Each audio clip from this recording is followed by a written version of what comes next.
اعوذ باللہ من الشیطان الرجیم بسم اللہ الرحمن الرحیم رب اشرح لی صدری ویسر لی امری واحلل عقدۃ من لسانی یفقہوا قولی قال اللہ سبحانہ وتعالی فی کتاب المجید اعوذ باللہ من الشیطان الرجیم بسم اللہ الرحمن الرحیم هو الذی ارسل رسولہ بالہدی ودین الحق لیظہرہ علی الدین کلہ ولو کرہ المشرکون۔ اللہ سبحانہ وتعالی سورہ صف کی اس آیت میں ارشاد فرماتے ہیں کہ اور ہم نے بھیجا اپنے رسول کو دین حق کے ساتھ تاکہ اس کو غالب کر دے تمام ادیان پہ، بھلے مشرکین کتنے ہی ناخوش ہوں۔ دا روڈ ٹو ہیون کے اس خصوصی پروگرام میں آج ہم نے دعوت دی ہے ملک کے مایہ ناز اسکالر ڈاکٹر اسرار احمد کو کہ وہ اپنے خیالات ہم سے شیئر کریں۔ تو ڈاکٹر صاحب میں آپ سے کچھ سوالات کرنا چاہوں گا۔ جی بسم اللہ کیجیے۔ ہم نے ایک ٹرمینالوجی خاص طور پہ پچھلے 20 سالوں میں سنی ہے جس کو ہم کہتے ہیں تہذیبوں کا تصادم، یعنی کلیش آف سویلائزیشنز، جو کہ منظر عام پہ آئی سوویت یونین کے کولیپس کے بعد، اور اس ٹرمینالوجی کو کفار میں سے بھی بہت سارے لوگوں نے انڈورس کیا اور کچھ اس کے خلاف آرٹیکلز لکھے۔ ہمیں مختلف سیاستدانوں کی طرف سے اسٹیٹمنٹس نظر آتی ہیں کہ امریکہ در حقیقت اسلام سے جنگ میں ہے۔ تو آپ کیا سمجھتے ہیں کہ کیا تہذیبوں کا تصادم حقیقتاً موجود ہے یا یہ کوئی ایسا ہی مفروضہ ہے؟ بسم اللہ الرحمن الرحیم۔ میرے نزدیک تو نہ صرف یہ کہ تہذیبوں کا تصادم ایک بہت بڑی حقیقت ہے، بلکہ اصل معاملہ اس سے بھی آگے ہے نظاموں کا تصادم۔ یعنی اس وقت صورتحال یہ ہے کہ پچھلی صدی میں 20ویں صدی میں تقریباً نصف صدی ایک کولڈ وار ہوتی رہی دو نظاموں کے درمیان۔ ان میں تہذیبی فرق زیادہ نہیں تھا، مذہبی فرق بھی نہیں تھا۔ آپ کو معلوم ہے کہ اینگلو یورپین تہذیب اور اس کے ساتھ امریکہ کی تہذیب، ادھر رشیا کی تہذیب، ان میں تہذیبی اعتبار سے کوئی خاص فرق نہیں تھا۔ یہ بھی عیسائی تھے، وہ بھی عیسائی تھے، مذہب بھی ایک ہی تھا۔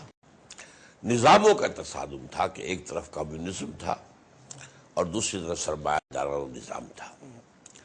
اچھا، وہ تصادم ختم ہو گیا پچھلی صدی کے اواخر میں آ کر، جبکہ یو ایس ایس آر تحلیل ہو گئی۔ اسی وقت جب اثر اور نیٹو کی ایکسٹینشن شروع کی گئی اور اس کو دوبارہ آرگنائز کیا گیا تو سوال کیا گیا تھا کاہے کے لیے؟ اب آپ کا جو دشمن تھا جس کے لیے نیٹو بنائی تھی آپ نے، سیٹو بنائی تھی، سینٹو بنائی تھی، وہ تو ختم ہو گیا۔ تو انہوں نے کہا تھا کہ اب ہمیں اسلامک فنڈامنٹلزم سے مقابلہ کرنا ہے، اور یہاں معاملہ جو ہے گویا کہ بالکل یا انہوں نے واضح طور پر کہہ دیا کہ یہ تصادم ہونا ہے اور یہ ہو کر رہے گا۔ چنانچہ جب فرسٹ گلف وار ہوئی ہے اس میں کامیاب ہوا بش سینئر، تو جو باپ تھا اس دوسرے بش کا، تو اس نے کہا تھا کہ اب نیو ورلڈ آرڈر کا آغاز ہو گیا ہے۔ یہ نیو ورلڈ آرڈر 1776 میں جو $1 نوٹ ڈیزائن ہوا ہے اس پر لکھا ہوا ہے، آرڈس نووس سیکلورم، new secular order of the world. یہ جیوز کا دیا ہوا کانسیپٹ تھا، انہوں نے یہ جو ہے نوٹ ڈیزائن کیا ہے، انہوں نے سارا بینکنگ نظام قائم کیا یورپ کا اور امریکہ کا۔ تو یہ اصل میں ان کا پروگرام ہے، اس لیے کہ اگر کوئی ریاست کا تعلق مذہب سے رہتا جیسا کہ پوپ کے زمانے میں تھا، تو اس کا مطلب کیا تھا کہ یہودی تو مائنیوٹ مائنورٹی تھے، ان کی کوئی سے ہو ہی نہیں سکتی تھی۔ جب انہوں نے مذہب کو علیحدہ کر دیا، مارجنلائز کر دیا، اب ریاست ہے اور جو جس کو نیشن سٹیٹس کہتے ہیں اس میں یہ ہے کہ سیکولرزم ہے، اور اس میں یہ ہے کہ خود لوگ جو ہیں وہ حاکم ہیں، قانون سازی کرنے والے ہیں۔ تو اب ان کے لیے موقع ہو گیا، اب وہ بھی برابر کے سٹیزن ہیں۔ برطانوی جیو جو ہے وہ برطانیہ کا سٹیزن ہے، امریکن جیو جو ہے وہ امریکہ کا سٹیزن ہے۔ تو اس اعتبار سے انہوں نے قبضہ کیا ہے اس ویسٹرن سویلائزیشن پر، اور اسی لیے وہ اس کو کہتے ہیں، انگلینڈ کو پہلے کہتے تھے ہمارا نیا اسرائیل ہے یہ، اب وہ امریکہ کو کہتے ہیں کہ ہمارا نیا اسرائیل ہے، اور نیو یارک کو دنیا میں جیو یارک کہا جاتا ہے۔ تو یہ جو ہے تصادم اب جو ہے بہت دور نہیں ہے، بہت شدت کے ساتھ آنے والا ہے۔ صحیح۔ جس سے آپ نے بولا کہ جوز جو ہیں در حقیقت اس نظام کے وہ بنانے والے ہیں، اور ساتھ ہی آپ نے بولا کہ یہ نظاموں کا تصادم ہے، تو آپ کیا سمجھتے ہیں کہ کیا یہ اسلام کا جوڈائزم سے کوئی تصادم ہے یا پھر اسلام کا اس نظام سے یعنی سرمایہ دارانہ نظام سے تصادم ہے؟ دونوں سے ہے۔ اصل میں مذہب کے اعتبار سے قرآن مجید میں کہا گیا ہے کہ تم دیکھو گے کہ مسلمانوں کی بدترین دشمن وہ یہودی اور مشرک ہے، اور اس دور کے اعتبار سے عیسائیوں کا معاملہ مختلف تھا۔ تم دیکھو گے کہ اہل ایمان سے نزدیک ترین محبت کرنے والے وہ ہیں جو اپنے آپ کو نصارہ کہتے ہیں۔ یہ آیت نمبر 82 ہے سورہ مائدہ کی۔ پھر آیت 52 کے اندر بالکل برعکس بات آئی، یہ بظاہر تضاد ہے قرآن کا کہ اہل ایمان تم نصارہ اور یہود کو اپنا دوست اور ولی نہ بناؤ، وہ آپس میں ایک دوسرے کے دوست ہیں۔ حالانکہ اس وقت جو ہے یہودی اور عیسائی دوست نہیں تھے، ان میں بہت سخت دشمنی تھی۔ یہودیوں کو عیسائی جو ہے بری طریقے سے پرسیکیوٹ کرتے تھے، اور آپ کو معلوم ہے کہ مڈل ایجز کے اندر، ڈارک ایجز کے دوران جو ہے یورپ میں یہودی جو ہے سخت ہیٹڈ مائنورٹی، وہ شہروں میں رہنے کی انہیں اجازت نہیں تھی، باہر گھیٹوز میں رہتے تھے، اور جیسے کبھی کہیں کرفیو لگا ہو اور 2 گھنٹے کے لیے کھول دیا جائے ایسے انہیں اس 2 گھنٹے ملتے تھے کہ آ کر کو خرید و فروخت کر لیں اور جائے دفع ہو جائے۔ لیکن اس کے بعد رفتہ رفتہ یہ اصل میں give the devil his due, یہ ان کا بہت بڑا کارنامہ ہے کہ رفتہ رفتہ انہوں نے ان اپنے دشمنوں کو زہر کیا اور ان پر کنٹرول حاصل کر لیا۔ اس وقت پوری کرسچین ورلڈ جو ہے اس پر جیوز کا کنٹرول ہے۔ صحیح۔ اللہ سبحانہ و تعالیٰ نے مسلمانوں کو اسلام ایک بطور نظام کے طور پہ دیا، اور قرآن میں بے تحاشا جگہ ہمیں اس کے دلائل ملتے ہیں، اور ساتھ ساتھ حدیث بھی، یعنی کہ بہت واضح طور پہ نظر آتا ہے کہ یہ مذہب اس کا ایک جز ہے، کل جو ہے وہ ایک دین ہے، ایک نظریہ حیات ہے۔ تو جب اسلام ایک نظریہ حیات ہے تو وہ اس حکمرانی کے مسئلے کو بھی ایڈریس کرتا ہے۔ تو اور اسلام نے ہمیں بتایا بھی ہے کہ حکمرانی کا نظام مسلمانوں کا خلافت کا نظام ہے۔ تو آپ کیا سمجھتے ہیں کہ امت کو خلافت کے قیام کے لیے کوشش کرنا، یا خلافت کے لیے جدوجہد کرنا فرض ہے؟ فرض ہے، اور جیسے کہ صحابہ کرام اور حضور صلی اللہ علیہ وسلم کی جد و جہد ہے، پوری لائف سٹرگل وہ اسی کے لیے تھی کہ وہ نظام ریاست اور نظام حکومت اور نظام خلافت قائم ہوا، اور وہ قائم ہوا۔ یہ دوسری بات ہے کہ وہ اپنی ٹوٹیلٹی میں صرف یوں سمجھیے کہ 40 سال قائم رہ سکا، 10 سال حضور کے شمار کر لیں مدینے کے، اور 30 برس خلافت راشدہ کے۔ اس کے بعد اس کا جو ٹاپ موسٹ لیول تھا یعنی ریاست کے آرگنائزیشن کیسے ہوگی، اس میں خرابی پیدا ہو گئی، اور ملوکیت کے دور کا آغاز ہو گیا۔ خلافت راشدہ نہیں رہی بلکہ ملوکیت۔ حدیث میں بھی ہے، حضور نے فرمایا آپ نے اپنے زمانے سے لے کر قیامت تک کے 5 دور گنوائے ہیں کہ تمہارے اندر نبوت رہے گی موجود جب تک اللہ چاہے گا، یعنی میں رہوں گا موجود، پھر جب اللہ چاہے گا اٹھا لے گا۔ پھر آئے گا خلافت علی منہاج النبوہ کا دور، وہ بھی رہے گی جب تک اللہ چاہے گا، پھر اللہ اس بھی اٹھا لے گا۔ پھر آئے گا ایک کاٹ کھانے والی ملوکیت، ملکن عاضن، عاضن کہتے ہیں کاٹنا، عضا یعض، اپنے جو ہے اپنے دانتوں سے اپنے ہاتھ کاٹنا، تو وہ ہوگی ظالم ایک ملوکیت ہوگی۔ یہ بنو امیہ کا دور تھا، اس میں جو حضرت حسین اور ان کے خاندان کے ساتھ ہوا، جو واقعہ ہررا ہوا، مدینے کی حرمت جو ہے وہ 3 دن تک پامال کر دی گئی، جو چاہے لوٹ لو، جس کو چاہو ریپ کر دو، یہ کچھ ہوا ہے واقعہ۔ اور بہت سے واقعے ہوئے، محمد بن قاسم بلا کر قتل کیے گئے کہ وہ ایک تھریٹ بن رہے تھے کہ یہ اتنا پاپولر ہو رہا ہے نوجوان، یہ تو ہمارے لیے خطرہ بن جائے گا۔ اسی طرح جو آپ کو معلوم ہے کہ موسیٰ ابن نزیر جو ہیں وہ بھی واپس بلا کر، اور انہی کا جو ہے ایک جنرل تھا یہ طارق ابن زیاد، جس نے کہ ہسپانیہ پسند جو ہے فتح کیا تھا۔ بہرحال یہ ملوکیت کا دور آیا۔ پھر آپ نے فرمایا یہ بھی رہے گا جب تک اللہ چاہے گا، پھر اللہ اسے اٹھا لے گا۔ پھر ایک عجیب بات فرمائی کہ اس کے بعد ایک اور ملوکیت ہوگی، ملکن جبرین۔ اب اس میں کچھ سمجھ میں نہیں میرے آتا کہ اس وقت کیا سمجھا ہوگا لوگوں نے کہ یہ ملوکیت جبرین اور ملوکیت عاضن میں کیا فرق ہے۔ آج ہمارے سامنے ہے وہ بات کہ پہلی ملوکیت تھی مسلمانوں کی، تو تھی نا، کم سے کم مسلمان تھے، بادشاہ مسلمان تھے، ان میں بہت برے بھی تھے تو بہت اچھے بھی تھے، اور ایوریج لوگ بھی تھے، سبھی طرح کا معاملہ تھا، تو وہ مسلمان تھے، کلمہ گو تھے۔ اب آ گیا، کہیں انگریز آ گئے، کہیں فرانسیسی آ گئے، کہیں ولندیسی آ گئے، کہیں اطالوی آ گئے، کہیں اسپینیئرز آ گئے، تو یہ ہے کہ اب ہم محکوم بھی ہو گئے، یعنی ملوکیت اور ملوکیت کے ساتھ ہم اس ملوکیت کے محکوم، اپنے نہیں بلکہ غیروں کے محکوم. تو آپ نے فرمایا یہ دور بھی رہے گا جب تک اللہ چاہے گا. یہ آخری ٹکڑا بہت اہم ہے. ثم تکون خلافت علی منہاج النبوہ، پھر آئے گی خلافت علی منہاج النبوہ. تو ایک اعتبار سے ہم اس وقت ایک درمیانی سٹیج سے گزر رہے ہیں. وہ ملکن جبرین والا دور آدھا تو ختم ہو گیا ہے. آدھے سے مراد کیا ہے؟ براہ راست غلبہ ختم ہو گیا. انگریز چلا گیا، ولندیزی چلا گئے، فرانسیسی چلے گئے، سب چلے گئے، ادھر سے وہ چلے گئے، الجزائر سے فرانس چلا گیا، وغیرہ وغیرہ. لیکن جن کو وہ اپنی جگہ چھوڑ کر گئے ہیں، اپنی تعلیم و تربیت دے کر، اپنے سانچے میں ڈھال کر، اپنے ذہن، اپنی ذہنیت دے کر، اپنی تہذیب میں ان کو مبتلا کر کے، یہ بالکل ایسے ہی ہے. بڑا پیارا شعر ہے کہ اس نے اپنا بنا کے چھوڑ دیا، کیا اسیری ہے کیا رہائی ہے. ہم کیا رہا ہوئے؟ یہ انہی کے در حقیقت چیلے چاٹے جو ہے اس وقت ہم پر حکمران ہے پورے عالم اسلام میں. اور پھر یہ کہ ہماری ذہنی غلامی ہے، ہماری علمی غلامی ہے، ہماری ٹیکنیکل غلامی ہے، ہماری مالیاتی غلامی ہے، مالیاتی شکنجے میں ہم کسے ہوئے ہیں. تو گویا کہ ابھی کلونیل رول جو ہے ملکن جبرین وہ ختم نہیں ہوا ہے، لیکن جا رہا ہے. لیکن جیسے ہی وہ ڈائریکٹ کلونیل رول ختم ہونا شروع ہوا تھا، ایک نیا کلونیلزم شروع ہو گیا تھا، اور وہ تھا مالیاتی استعمار. اسی وقت ورلڈ بینک بنا ہے، اسی وقت آئی ایم ایف بنا ہے، اور اب وہ پوری دنیا جو ہے اس ورلڈ بینک اور آئی ایم ایف کے شکنجے میں ہے. لیکن بہرحال اس کے بعد جو بھی حالات آئے، لیکن یہ ہے کہ یہ ڈیسٹنی ہے، یہ حضور کی دی ہوئی حدیث ہے اور خبر ہے، پیشن گوئی ہے کہ دوبارہ دنیا میں خلافت کا نظام آئے گا. اور this time when it comes it will be global، پوری دنیا میں ہوگا انشاءاللہ. اسی سوال کو ہم آگے لے کے چلتے ہیں کہ جس طرح آپ نے بتایا کہ ایک نیو ورلڈ آرڈر ہے جو کہ در حقیقت امریکن ویسٹرن کیپٹلزم ہے جو کہ رول کر رہا ہے پوری دنیا کو.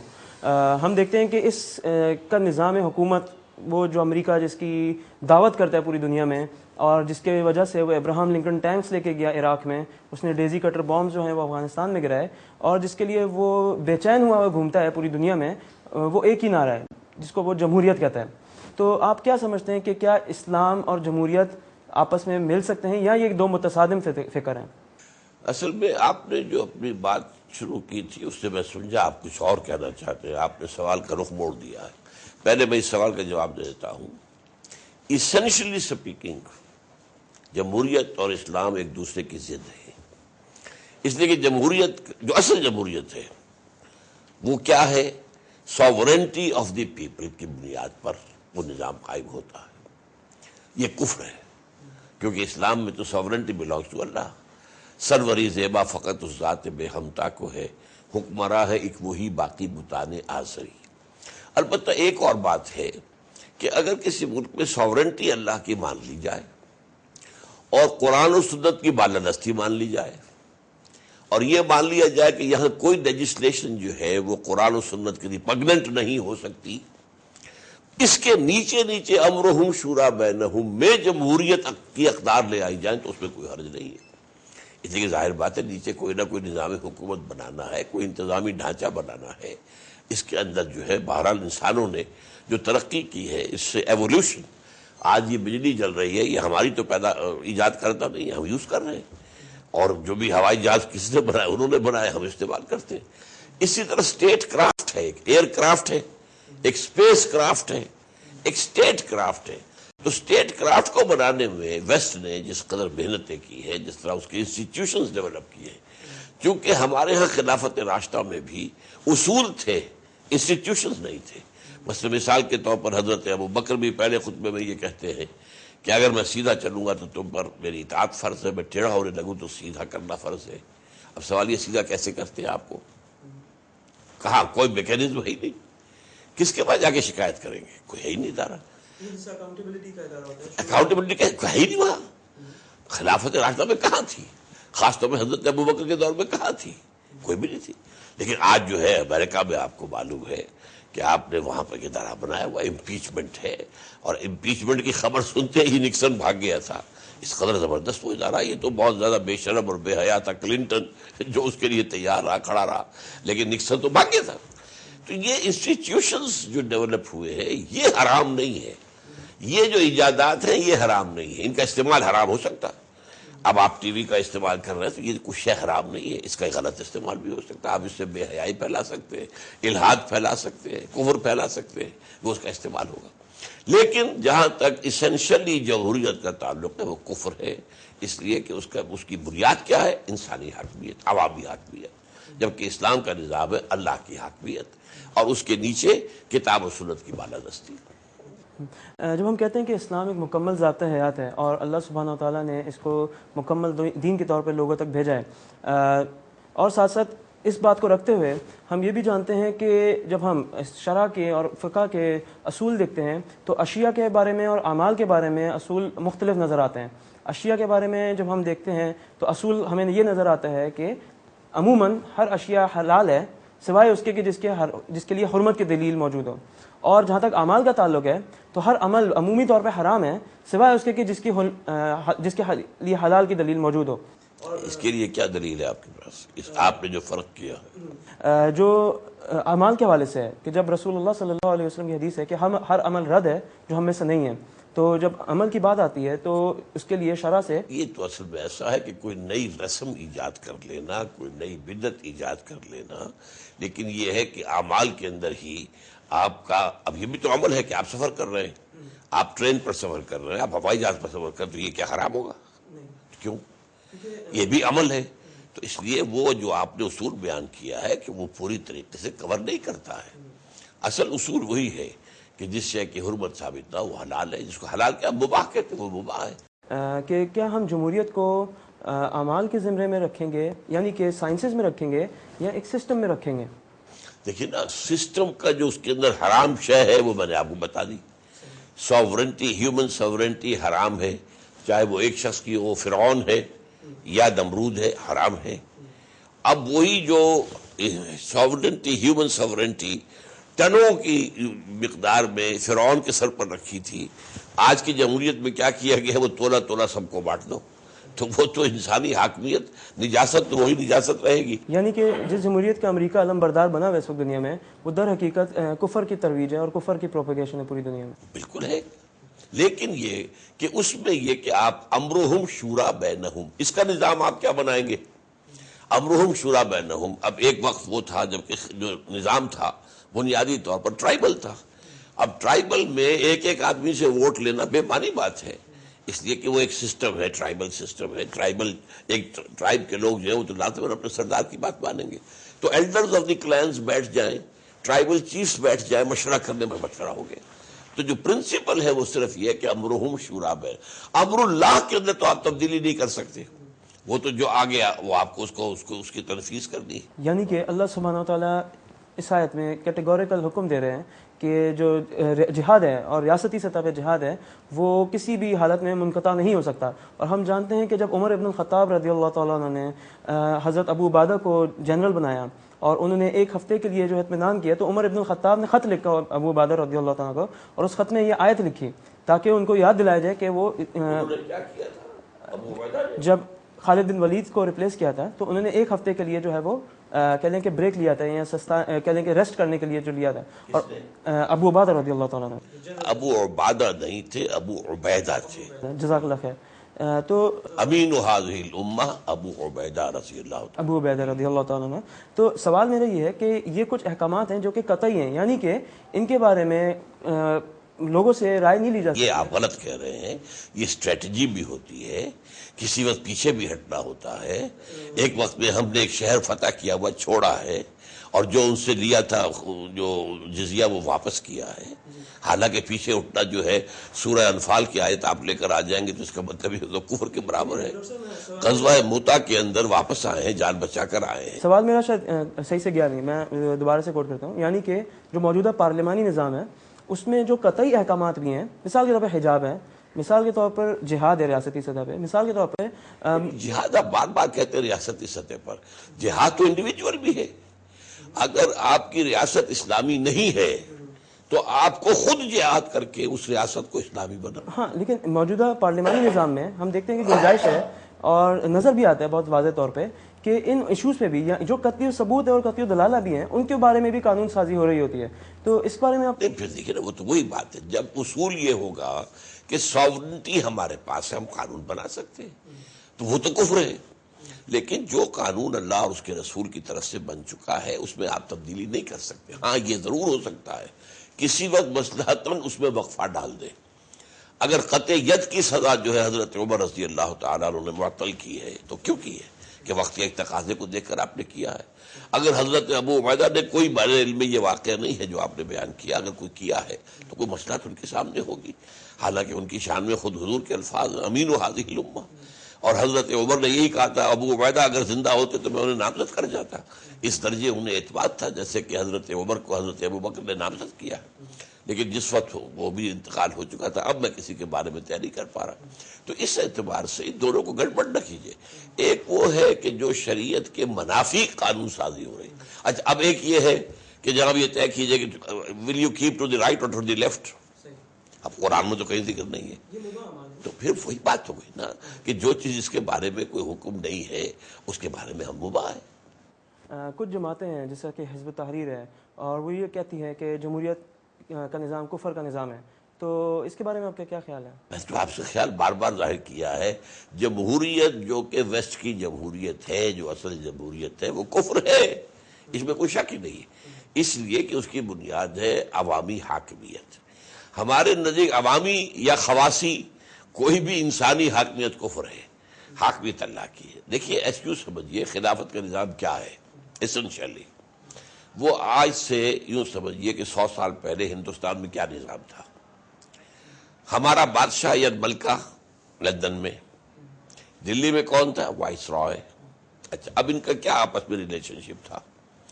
جو بھی کوئی حکم آئے ہز میجسٹیز گورنمنٹ کا یا ہر میجسٹیز گورنمنٹ کا، وہ تو وائس رائے کے ذمے اسے لازماً نافذ کرے. وہ اس کے اندر ترمیم خود نہیں کر سکتا. ہی از ناٹ ساورن. جہاں کوئی حکم نہیں ہے یہ وائس رائے کا کام ہے کہ اب وہ لوکل حالات میں یہاں بیٹھا ہوا ہے، وہ دیکھے کہ سلطنت کے لیے کیا چیز مناسب ہوگی، کیا پالیسی بہتر ہوگی، وہ اس پہ قدم اٹھا سکتا ہے. یہ ہے وائسریجنسی اور یہ ہے خلافت. اللہ کا حکم آ گیا وہ تو امپلیمنٹ ہوگا. جہاں نہیں ہے وہاں یہ ہے کہ ذاتی اجتہاد. اب پہلے کیا تھا؟ حضور کے زمانے تک خلافت کیا تھی؟ نبوت پر خلافت تھی. کوئی غیر نبی خلیفہ نہیں تھا. داؤد خلیفہ ہے، نبی ہے. اب ان کا ہاٹ لائن ہے، کنیکشن ہے اللہ کے ساتھ وہی کا. جو حکم آ رہا نافذ کر رہے، جہاں حکم نہیں ہے اپنی مرضی